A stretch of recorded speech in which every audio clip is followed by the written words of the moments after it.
সম্মানিত দর্শকবৃন্দ, আজ আমরা আপনাদের সামনে একটি শোক সংবেদনাপূর্ণ সংবাদ উপস্থাপন করতে যাচ্ছি। গতকাল অর্থাৎ 12 সেপ্টেম্বর 2025 মিয়ানমারের রাখাইন স্টেটের কিয়াকতাও টাউনশিপে তারজাদাপিন গ্রামে অবস্থিত পানপানকিন প্রাইভেট হাই স্কুলে মিয়ানমার সেনাবাহিনী ভয়াবহ বিমান হামলা চালায়। এই বোমা হামলায় কমপক্ষে 18 জন ছাত্রছাত্রী নিহত এবং 22 জনের বেশি আহত হয়েছে। নিহতদের মধ্যে অধিকাংশই ছিলেন উচ্চ মাধ্যমিকের গ্রেড 11 ও গ্রেড 12 এর ছাত্রছাত্রী, যাদের বয়স ছিল 15 থেকে 21 বছরের মধ্যে। প্রতিবেদনে জানা গেছে, সেনাবাহিনী স্কুল ক্যাম্পাসে 2টি 500 পাউন্ড ওজনের বোমা ফেলে ব্যাপক ধ্বংসযজ্ঞ সৃষ্টি করে।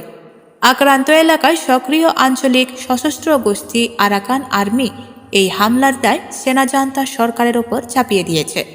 ইউনিসেফও এই বর্বরোচিত হামলার নিন্দা জানিয়েছেন এবং রাখাইন স্টেটের শিশুদের প্রতি ক্রমবর্ধমান সংকটের সতর্কবার্তা প্রদান করেছেন। এই হামলা মিয়ানমার সেনাবাহিনী ও আরাকান আর্মির মধ্যে দীর্ঘদিন ধরে চলে আসা সংঘাতের অংশ। বিশ্বজুড়ে এই বর্বরতা নিয়ে গভীর উদ্বেগ প্রকাশ করা হয়েছে। আমরা এই ঘটনায় নিহত ছাত্রছাত্রীদের আত্মার শান্তি কামনা করছি এবং আহতদের দ্রুত সুস্থতা প্রার্থনা করছি।